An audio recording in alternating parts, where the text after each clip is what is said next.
기도했습니다. 아멘. 다 같이 제목을 읽도록 하겠습니다. 시작.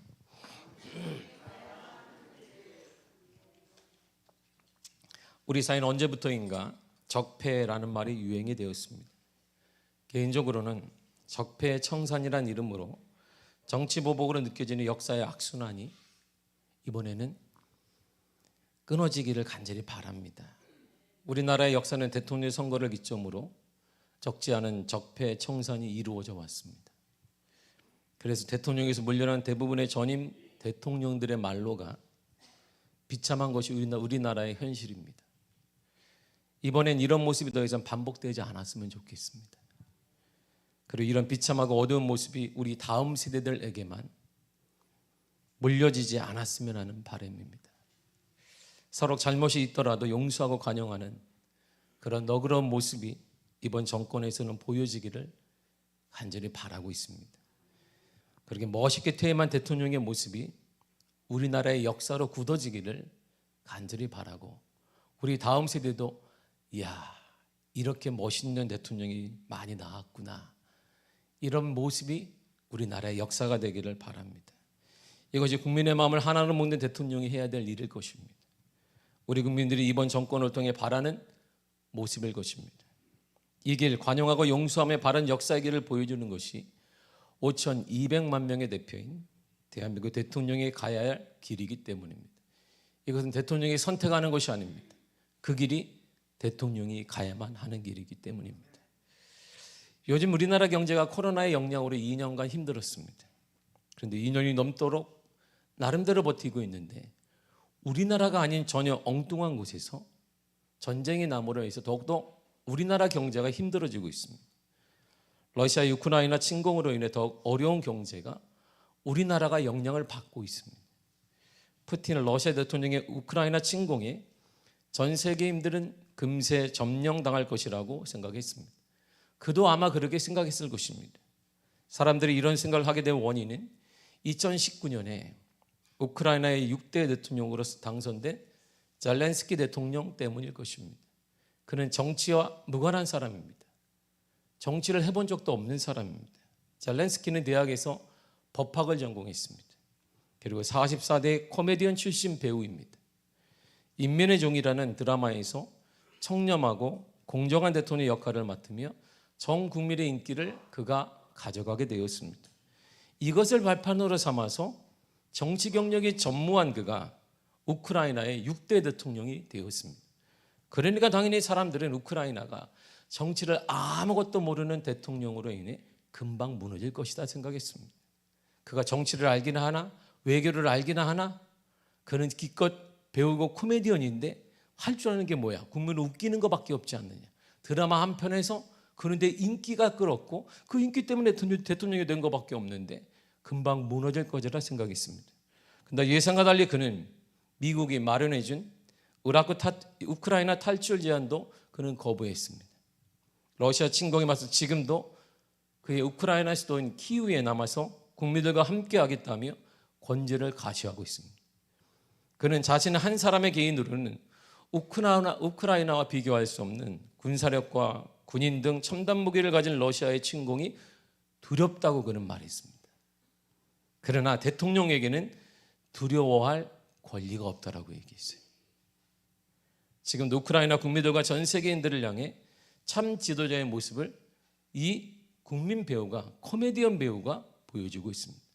두렵지만 4,200만 명을 대표하는 우크라이나의 대통령은 두려워할 권리가 없다라고 그랬습니다.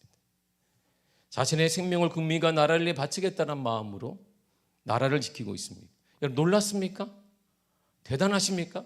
대단한 대통령입니까? 아닙니다. 그것이 바로 대통령이 해야 될 당연한 일이에요. 그거는 모든 대통령이 가져야 될 기본 상식입니다. 바로 그 선택, 그 길이 대통령의 길입니다.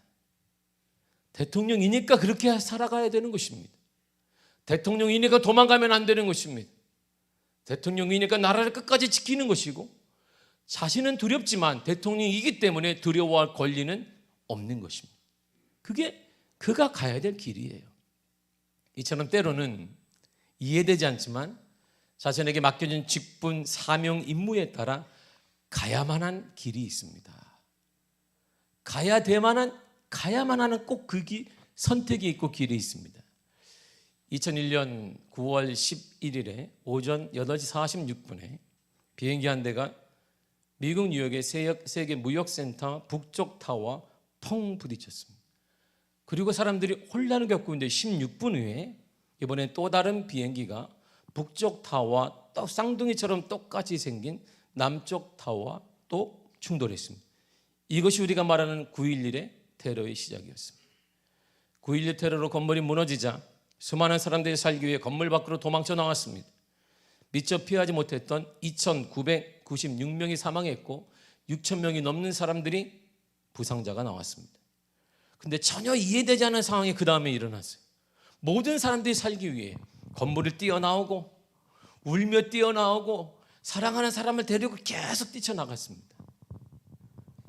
그런데 모두가 살기 위해 건물 밖으로 도망칠 때 무너지는 건물 속으로 들어가는 사람들이 있었다는 거예요. 살기 위해 나와야 되는데 그 건물 안으로 적지 않은 사람들이 들어갔습니다. 구조활동을 벌인 소방관들이. 이 9.11 이후에 일부 소방관들은 천식 증상을 보였습니다. 어떤 소방관들은 기침과 소방관 임무를 수행할 수 없을 정도의 폐기능 저하를 보여서 이직을 하기도 했습니다. 은퇴를 하기도 했습니다. 이에 따라 수백 명이 병가를 내거나 가벼운 임무만을 지금도 수행하고 있습니다. 지금도 적지 않은 이 투입된 소방관들이 1km를 뛰어가지 못하는 현실이 있어요. 자기 아이들과 뛰는 걸 하지 못하고 앉아서 세월을 보내고 있습니다. 시간이 흐르면서 영구적 장애를 얻은 소방관들이 많아졌습니다. 폐질환으로 생명을 잃은 소방관들, 만성 기침과 전식으로 고생하는 소방관들이 줄을 이었습니다. 구조활동에 운동을 하거나 사다를 오르는 것조차 어려워서 이직을 하는 소방관도 다수입니다. 9.11 테러로 건물이 무너지면서 120만 톤이나 되는 건물 잔해가 각종 발암물질을 함께 대량 배출되었습니다. 그 속으로 소방관들은 들어간 거예요. 성면, 다이옥신, 벤젠 등이 병을 일으키고 이런 질병은 평생 지금도 이들이 달고 살고 있습니다. 죽어가고 있습니다. 그렇다면 왜 이들은 무모한 짓을 했을까요? 바보 같은 짓을 했을까요? 그 길이 소방관의 길이기 때문에. 그 길은 소방관이 당연히 가야 되는 길이기 때문에. 남들이 다 도망갈 때 살아야 될 때 소방관은 역으로 그 길을 들어가는 것입니다. 왜? 그 길이 소방관, 그래서 된 것이기 때문에. 이처럼 자신의 임무와 사명에 따라 반드시 가야만 하는 길이 있습니다. 우리에게도 마찬가지예요. 사랑하는 성도, 우리는 믿음의 사람입니다. 믿음의 사람이에요. 믿음의 사람에게는 믿음의 길이 있습니다. 믿음의 사람에게는 믿음으로 가야만 하는 길이 정해져 있다, 이런 말입니다. 반드시 가야만 하는 길이 있습니다. 선택이 아닙니다. 그 길은 반드시 믿음의 사람이라면 반드시 그 길을 가야만 하는 길이 있어요. 이 길은 믿음의 사람에게 정해진 길입니다. 이 길을 갈 때에만 사람들은 그를 믿음의 사람이라 말하고, 주님도 믿음의 사람에게만 주시는 하나님의 은혜와 하나님의 역사와 기적을 그 믿음의 사람에게 허락하시는 것입니다. 왜 우리가 믿음의 은혜를 받지 못할까요? 왜 우리가 믿음의 거룩한 역사와 충만함과 시대를 초월한 하나님의 은혜와 능력을 경험하지 못할까요? 우리가 가야 될 길을 회피하고 있기 때문에. 대통령은 대통령의 길이 있고 소방관은 소방관의 길이 있으며 각자의 길에 따라 이해되지 않지만 그 길을 가는데, 우리는 지금 믿음의 사람이 세상의 이해를 받으며 살아가고 있는 거예요. 그러니까 믿음이 점점 연약해지고 교회가 손가락질을 받고 그리스도인의 기적과 역사와 은혜와 충만과 하나님의 역사 사라져버리고 있는 것입니다. 우리가 가야만 하는 길은 어떤 길일까요? 예수님이 제자들, 바로 우리들에게 하신 말씀을 먼저 잘 들어보세요. 주님 베드로를 처음에 낚시를 하고 있는 고기를 잡고 있는 베드로를 향해 이렇게 말씀하셨습니다. 마태복음 4장 19절입니다. 시작. 말씀하시되 나를 따라오라. 베드로야, 나를 따라라. 베드로가 그 말을 듣자마자 놀랍게 모든 그물을 생계를 버려두고 예수님을 따랐습니다. 그리고 새가 난 줄 마태를 딱 주님이 보시자, 어우 잘 사네, 먹고 살만하구나. 비록 유대인들에게, 같은 유대인들에게 비난을 받고 있지만 매국노란 말을 듣고 있지만 배도 부르고 돈도 많이 벌고 있어요. 그 자리에 앉아있는 마태를 향해 예수님이 이렇게 말씀하셨습니다. 마태복음 9장 9절입니다. 시작. 예수께서 그것을 떠나 지나가시다가 마태라는 사람이 세간에 앉아있는 것을 보시고 이르시되 나를 따르라 하시니 일어나 따르니라. 나를 따르라. 그러니까 모든 직업을 딱 포기하고 잘 살았어요. 부자였습니다. 돈도 많이 벌었습니다.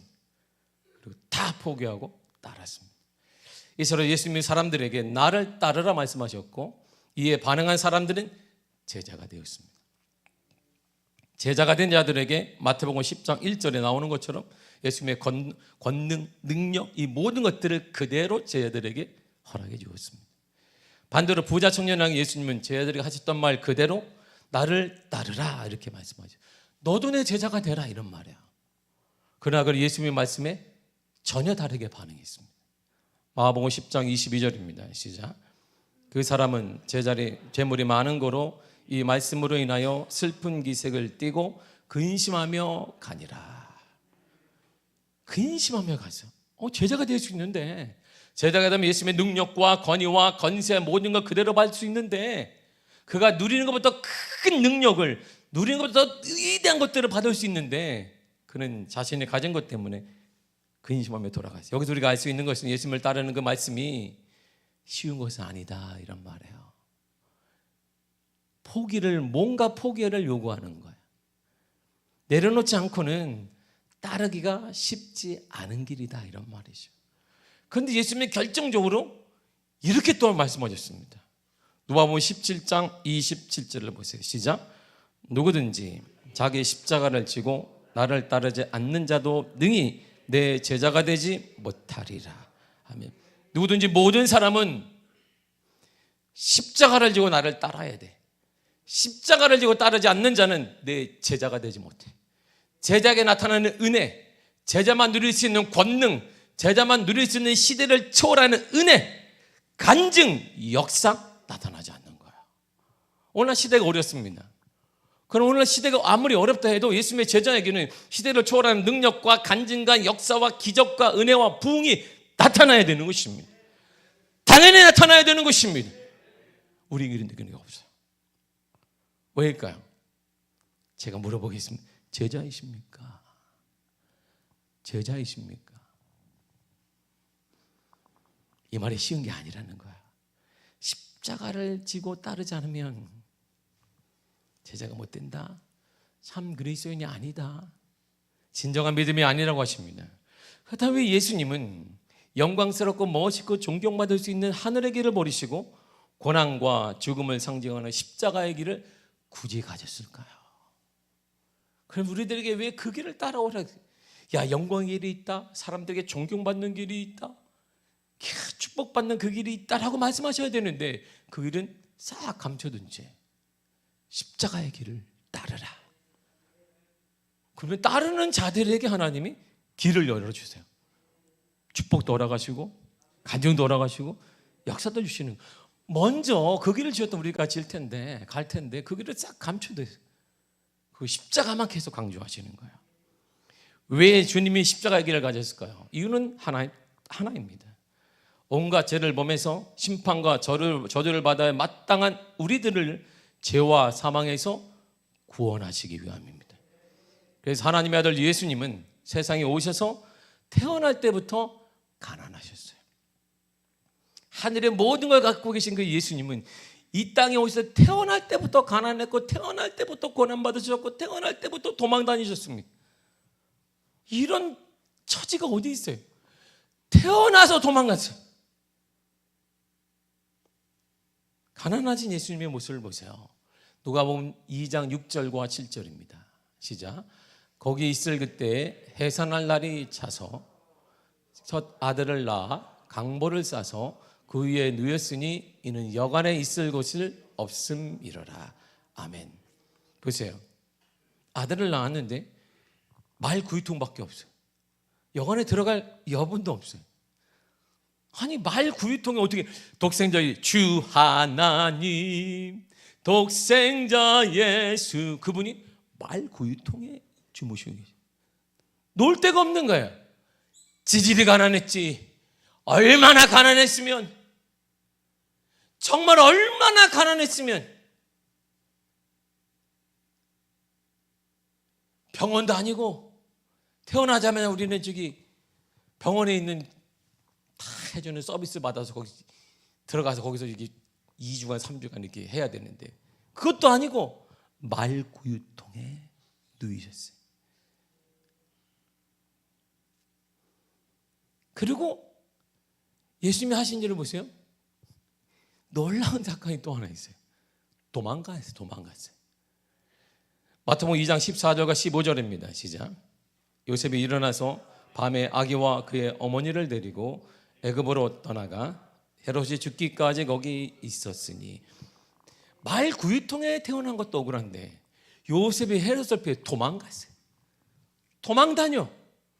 그가 뭘 하는데, 아기가 무슨 잘못이 있는데 도망다녀, 피해 다녔어요.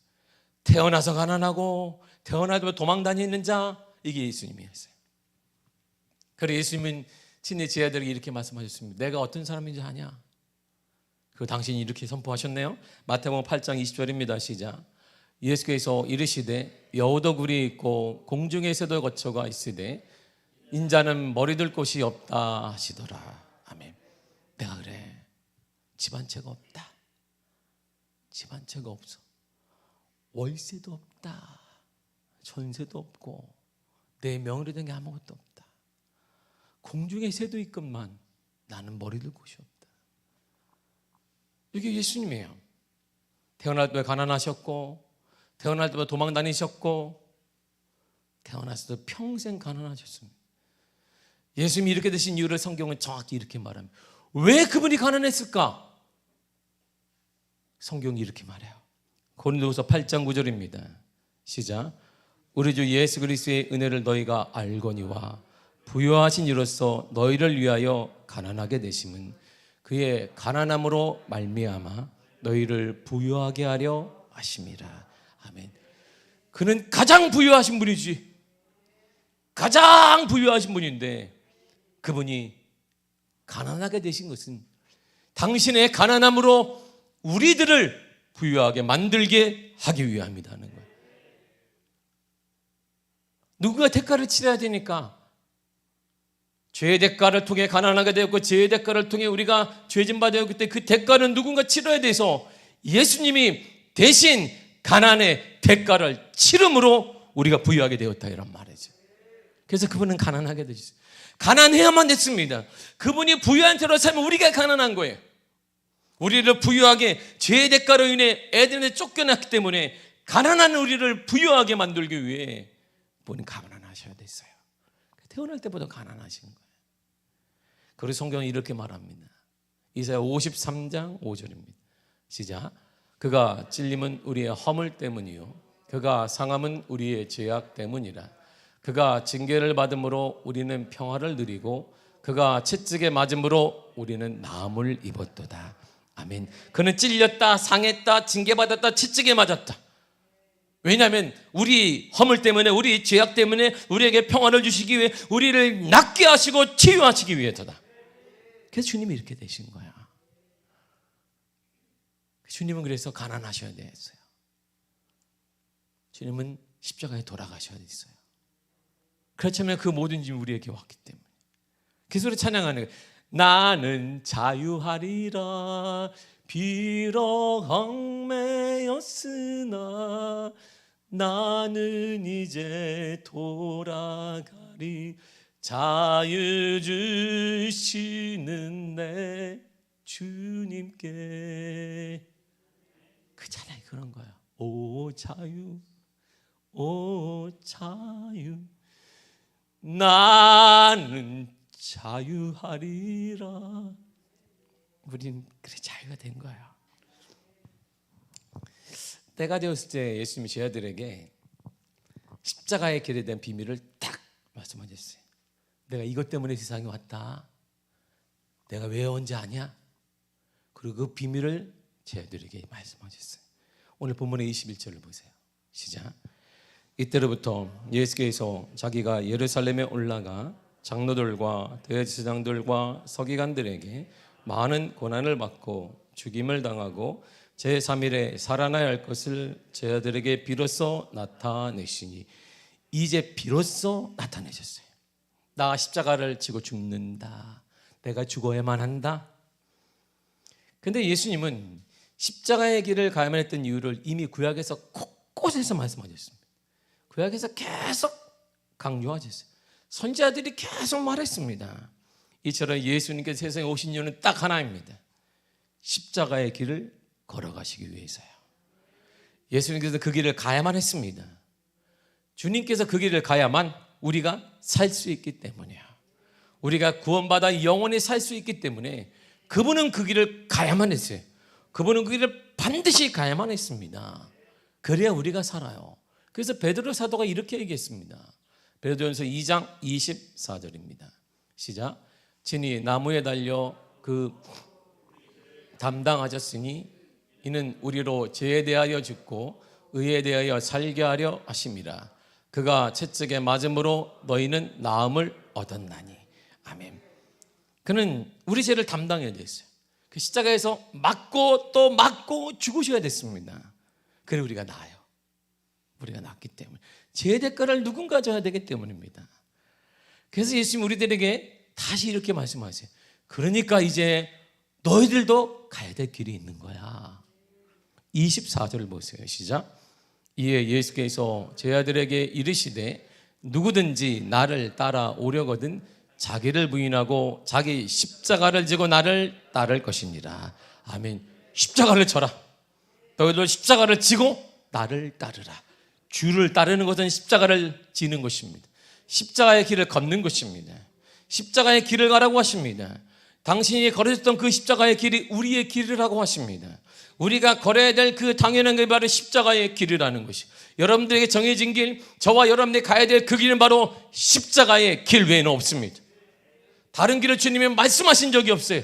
다른 길을 주님이 언급하신 적이 없습니다. 오직 한 길, 믿음의 성도 여러분, 믿음의 성도 여러분, 여러분들이 걸어가야 될 그 길은 십자가의 길 외에는 없습니다. 그 길 여러분들이 걸을 때 주님이 함께 동행하시며 은혜 허락하시며 기적을 허락하시며 역사를 허락하시며 치유를 허락하시며 길을 열어주시는 것입니다. 예수님께서 걸어간 십자가의 길은 어떤 모습이었을까요? 예수님께서 십자가의 길을 걸으시는데 이제 가려고 하는데 검과 몽둥이를 들고 예수님을 잡으려고 찾아왔어요.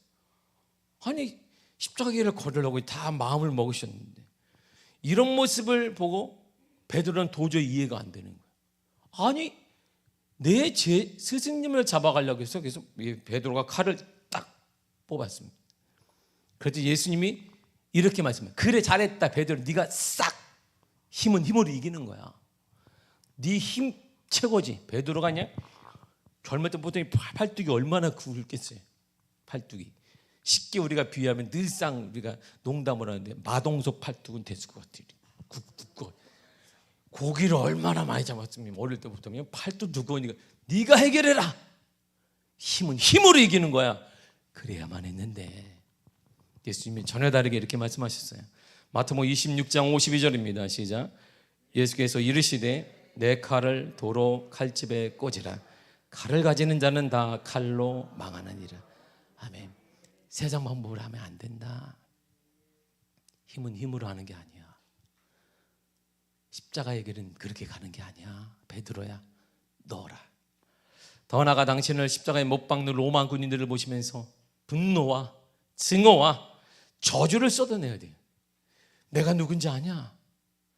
내가 구원자 하나님의 독생자인데 나를 십자가의 못을 박고 고통 가운데 나를 죽게 하느냐? 증오를 쏟아내고 우리에게 작은 고통마저 우리는 증오와 원한과 우리의 악독을 품어내는데 주님은 이렇게 말씀하죠. 그들을 바라보며. 누가복음 23장 34절입니다. 시작. 예수께서 이르시되 아버지 저들을 사하여 주옵소서. 자기들이 하는 것을 알지 못함이니이다 하시더라.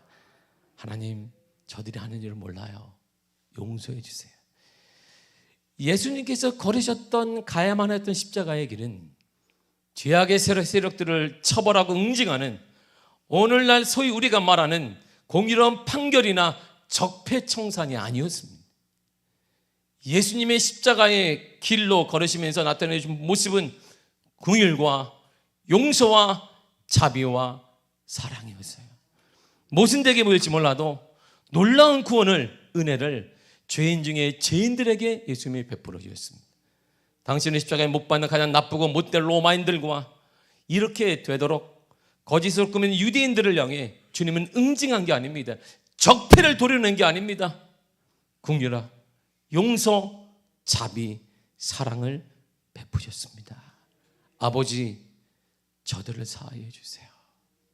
자기들이 하는 것을 모르고 있습니다. 이렇게 기도하셨습니다. 예수님의 십자가에 죽이시기 전까지 어떤 증오나 협박이나 폭언을 하지 않으셨습니다. 주님이 마지막으로 돌아가신 장면을 성경은 이렇게 기록하고 있습니다. 누가복음 23장 46절입니다. 시작. 예수께서 큰 소리로 불러 이르시되 아버지, 내 영혼을 아버지 손에 부탁하니이다 하고 이 말씀을 하신 후 숨지시니라.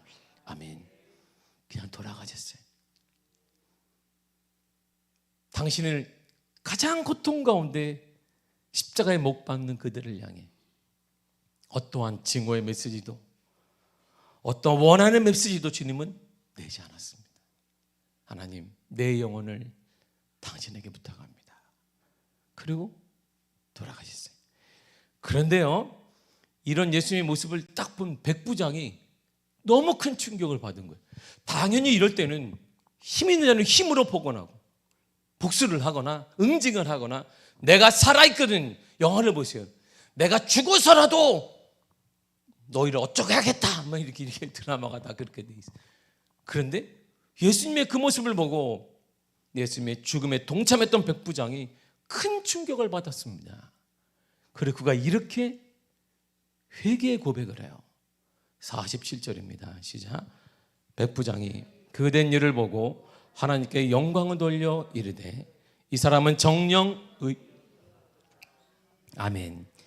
예수님께서 가졌던 십자가의 길을 통해 악한 죄인인 로마 군인들, 백부장, 유대인들에게 죄사함과 구원의 은혜가 임했습니다.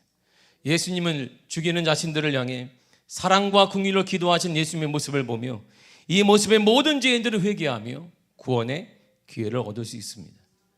세상은 힘으로 감동되지 않습니다. 여러분, 굳은 마음은 힘으로 얻어지는 게 아닙니다. 권력을 가진 대통령이나 옛날 왕이 그 권력을 자기 가시로 삼고, 어쩌면 오늘날 푸틴을 러시아 대통령이 힘을 과시하며 무고한 시민들을 죽이고 비교할 수 없을 정도의 약한 우크라이나를 점령하기 위해 세력을 과시하고 있습니다. 여러분, 감동이 되십니까? 와, 역시 대단한 푸틴이네, 역시 힘은 대단한 거야, 막 감동이 일어나십니까? 전 세계인이 감동하든가요? 75억의 인구가 박수를 쳐주든가요? 역시 힘은 힘으로 이기는 거야. 이야, 대단하다. 러시아 안에조차, 그 공산국가인 러시아 안에서조차 국민들이 반대 시위를 하고 있습니다. 시간이 지나면 당연히 러시아가 우크라이나를 점령할 겁니다. 그렇다고 여러분, 아니 전 세계인들이 감동하겠습니까? 이야, 그 작은 나라를 위해 4일 만에 점령할 것 같은데 이렇게 긴 시간이었지만 끝까지 인내하고 푸틴이 점령을 했구나.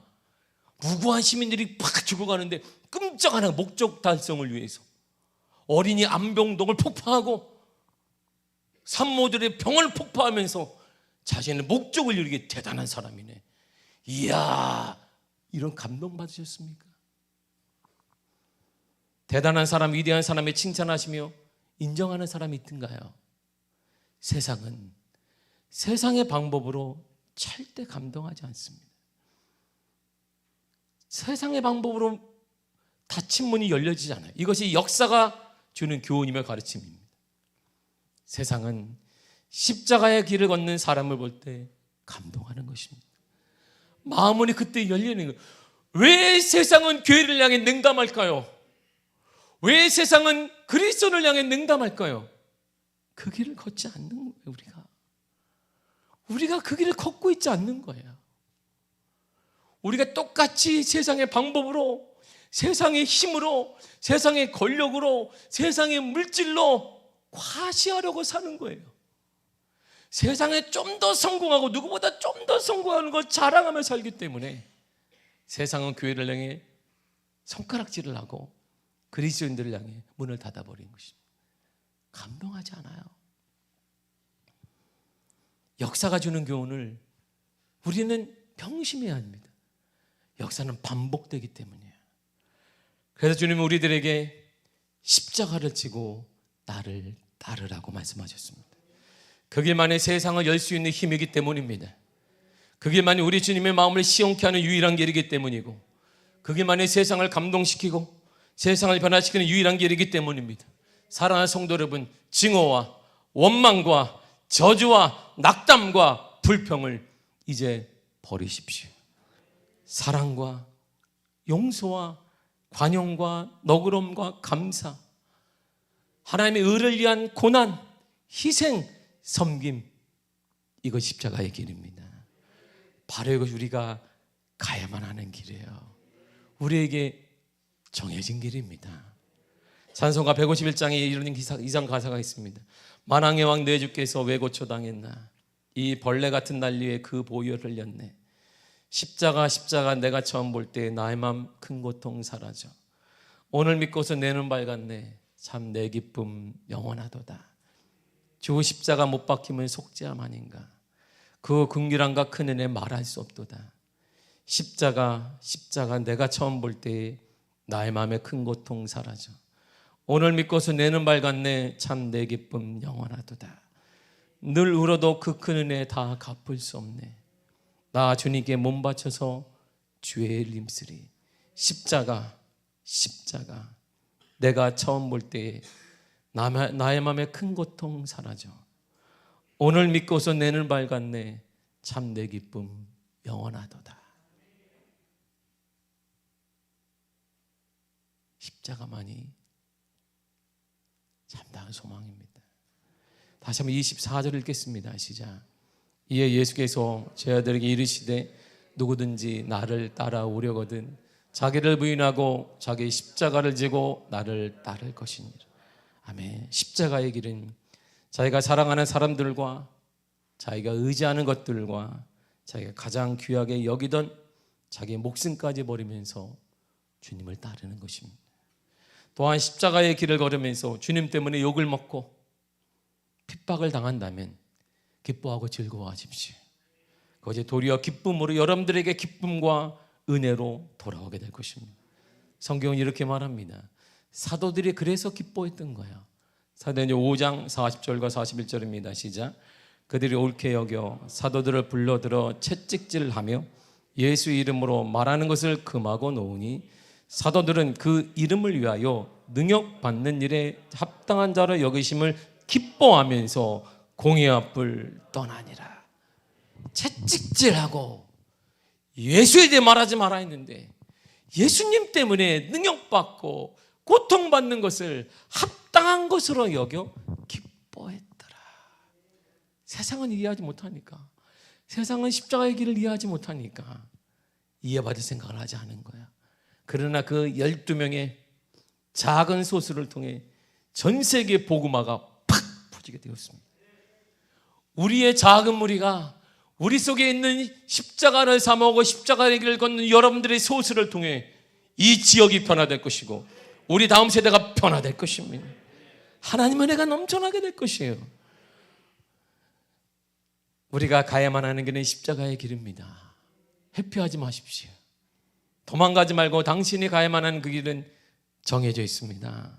그 길은 십자가의 길입니다. 당신이 십자가의 길을 갈 때 세상은 감동할 것입니다. 여러분들의 배우자는 감동할 것입니다. 우리의 자녀들은 감동할 것이고 내 주위에 있는 사람들은 감동할 것입니다. 세상은 당신을 존경하게 될 것입니다. 세상은 여러분들이 지지자가 될 것입니다.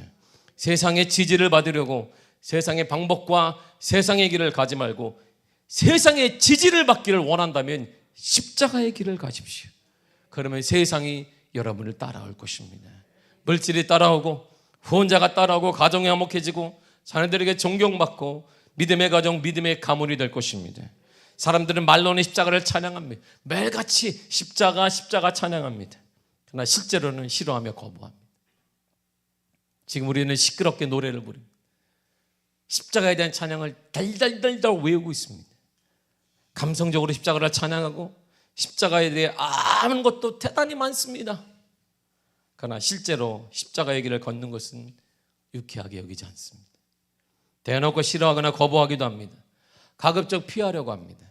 고난도 싫고 핍박은 더 싫고 주님 때문에 욕먹는 것은 더더욱 하기 싫습니다. 교양 있는 신앙인, 칭찬받는 신앙인이 되고자 할 뿐입니다. 그 대상은 그런데 애석하게 하나님이 아니에요. 사람들에게 말해요. 세상 사람들은 똑같이 해주고 싶습니다. 성공하고 성공으로 갚아주고 힘으로 갚아주고 돈으로 갚아주고 싶습니다. 기죽지 않고 싶습니다. 그래야 멋있는 사람이나 힘 있는 사람으로 인식되기도 하는 것 같습니다. 베드로 또한 처음 예수님께서 십자가의 삶을 살라고 말씀하셨을 때 베드로는 첫 반응이 이거였어요. 그 말을 딱 듣자마자 할렐루야 이런 게 아니라 베드로의 첫 반응을 보세요. 22절을 보겠습니다. 시작. 베드로가 예수를 붙들고 항변하여 이르되 주여 그리 마옵소서 이 일이 결코 주께 미치지 아니하리이다. 항변했습니다. 그리고 정확히 말하면 꾸짖었습니다. 그렇게 말씀하시면 안 됩니다. 주님 십자가 얘기를 묻지. 십자가 싫어. 거기 가지 말란 말이에요. 영광, 형통 말이에요. 잘 되고 막 이런 걸 가야지. 무슨 십자가 얘기. 하지 마세요. 이런 말이에요. 하지 말라 그랬어요. 베드로뿐만일까요? 다른 제자들도 막상 십자가의 길을 가시는 예수님을 본 후에 모두 도망쳤어요. 마태복음 26장 56절입니다. 시작. 이에 제자들이 다 예수를 버리고 다 도망갔어요. 주님이 십자가를 지고 골고다 언덕을 올라가시는데 다 도망갔습니다. 우리 원하는 거 그거 아니라는 거예요. 이렇게 예수님을 배신하고 십자가의 일을 거부하던 제자들이 갈릴리 바다에서 회개한 후에 고난과 핍박과 죽음의 길인 십자가의 길을 걷게 되었습니다. 이처럼 십자가의 길은 좁은 길인 것 같습니다. 좁고 어려운 길이라 그곳을 가는 자가 적은 것 같습니다. 자신의 이성과 힘과 싸우고 세상의 흐름과 싸워야 되고 마귀와 싸워야 하는 십자가의 길을 가야만 하는 것을 우리가 알고 있습니다. 실제로 그래서 가는 사람은 적어요. 십자가의 길만 아니면 평안하게 신앙생활하기 좋습니다. 세상과 적당히 타협하고 살면 정말 좋을 것 같습니다. 근데 진리가 부담스러워요. 세상과 적당히 타협하며 사는 길은 참 좋아 보입니다. 진리는 뭔지 외고처럼 느껴져요. 그래서 사람들은 오늘날 늘 하는 말이 있습니다. 시대가 변했으니 교회도 세상에 발을 맞추어야 한다고 말합니다. 그러나 기억하십시오. 성경의 말씀은 진리는 수천 년을 두고 1.1획도 변하는 것을 절대 허락하지 않습니다. 기도가 부담스러우니 기도하지 않습니다. 전도가 부담스러우니 즐거워하지도 않습니다. 오른밤을 맞으면 왼밤을 돌려대기를 싫어하고 있습니다. 선을 행하며 살기를 즐거워하지 않습니다. 그 길은 왜 우리만 가야 되냐고 항변합니다. 그래서 주님이 놀라운 일은 세상 사람들이 우리를 버려버렸어요. 교회 없어도 되네? 예수님 없어도 되네? 나는 똑같으니까. 우스갯소리로 2시간 기도하는 것은 좁은 길이고 2시간 TV 보는 것은 넓은 길이다, 이런 말도 있습니다. 아주 쉬워요. 2시간 기도하려면 전 세계를 찍어도 시간이 가지 않아요. 전 세계를 다 돌아다녀도 10분밖에 안 되는데 2시간, 3시간 기도 할렐루야. 3시간 기도 대성회가 있습니다. 할렐루야. 벌써부터 막 나를 잡아잡서라. 3분이면 전 세계를 내가 찍고도 남는데 3시간 동안 무슨 기도를 얼마나 천천히 되는 거예요. 말을 주여 제가 원하는 것은 쭉 눌려도 6분밖에 안 돼. 그거를 3시간 동안 기도를 하자니 적어와야지. 그럼 딱 같은 말을 계속 하는 거지. 계속 주님 우리 가정이 이렇게 됐는데, 다시 우리 가정이 됐는데. 우리가 걷는 신앙의 길은 평안을 추구하는 길이 아닙니다. 세상의 부귀영화를 꿈꾸는 것도 아닙니다. 목숨 걸고 사수해야 되는 진리의 길입니다. 그 진리의 끝에는 바로 십자가가 있습니다. 때로는 박해를 받고 매맞으며 목숨을 내어놓아야 될 바로 그게 십자가의 길이 바로 우리가 가야만 하는 길입니다. 사랑하십시오. 용서하며 사시기를 바랍니다. 그냥 용서하세요. 주님이 위로해 주실 것입니다. 베푸세요. 간용을 베푸세요. 너그럽게 기다려 주십시오. 그럼에도 감사하시기를 바랍니다. 감사하세요. 우리가 지난 2주 동안 보세요. 평범하게 밥 먹는 거 쉽지 않았습니다. 우리 권사님도 신방 안에다 그냥 또 제가 노크를 해도 문을 안 열어. 초인종은 눌러도 안 열어. 왜? 확진됐다고 그렇게 교육을 잘 받아가지고 그러다가 문을 두드려도 안 돼. 내가 전화해가지고 나요. 나가 누구라 할 사람이 나밖에 더 있나 그러니까 어머 어디 있어요? 그런데 집 앞인데요. 왜 오셨어요? 일단 문 열어요. 발로 차기 전에 문을 열어가지고 이렇게 문을 열고 내가 문을 안 닫아요. 혹시 그러면 우리 권사님이 저기 가 있어 이렇게 저쪽에 나도 여기 문 앞에 서가지고 자 나를 봐요. 괜히 살이 좀 빠졌네. 빠졌어. 식사는 잘하시나? 밥맛이 없어. 밥맛이 없지. 밥맛 없더니 입맛으로 먹어요. 입맛이 없고 그냥 꼭 씹어 삼켜 이겨내야 되니까. 그리고 자 여기서 기도할 테니까 기도하고 끝까지 통풍을 등지고 제가 그리고 돌아다녔어요. 돌아다녔죠. 예전에 했던 이 모든 것들은 거저 받는 건지 알았어요. 거저 오는 거 아니야? 예배 드리는 거 아니야? 근데 우리 보세요. 이 예배가 얼마나 소중한지 몰라. 할렐루야. 드리고 싶어도 드릴 수가 없는, 정부가 드리지 말랬잖아. 오면 또 큰일 나잖아요. 이게 얼마나 감사한지 몰라. 오늘 예배를 감사하시기를 바랍니다. 하루하루 사는 거 감사하시기를 바랍니다. 감사할 게 얼마나 많은지. 잃고 난 다음에 후회하지 말고, 건강 잃은 다음에 후회하지 말고, 물질 잃은 다음에 후회하지 말고, 직장 잃은 다음에 후회하지 말고, 사업체 무너진 다음에 후회하지 말고 감사하세요. 하나님 앞에 감사하시기를 바랍니다. 고난을 즐거움으로 감당하고 희생을 복으로 여기십시오. 섬김을 기쁨으로 감당하십시오. 이 주위에도 이재민들이 우리 한국에 많습니다. 전쟁을 통해 고난당하는, 죽임당하는 사람들도 우리 우크라이나에 많습니다. 이들은 매일같이 기도하고 있습니다. 우크라이나 국민의 80%가 크리스찬, 이들이 매일같이 기도하고 있고 성경을 지금 보내고 있어요. 하나님을 찾고 있습니다. 지하 깜깜한 곳에 그들이 모여 기도하고 있습니다.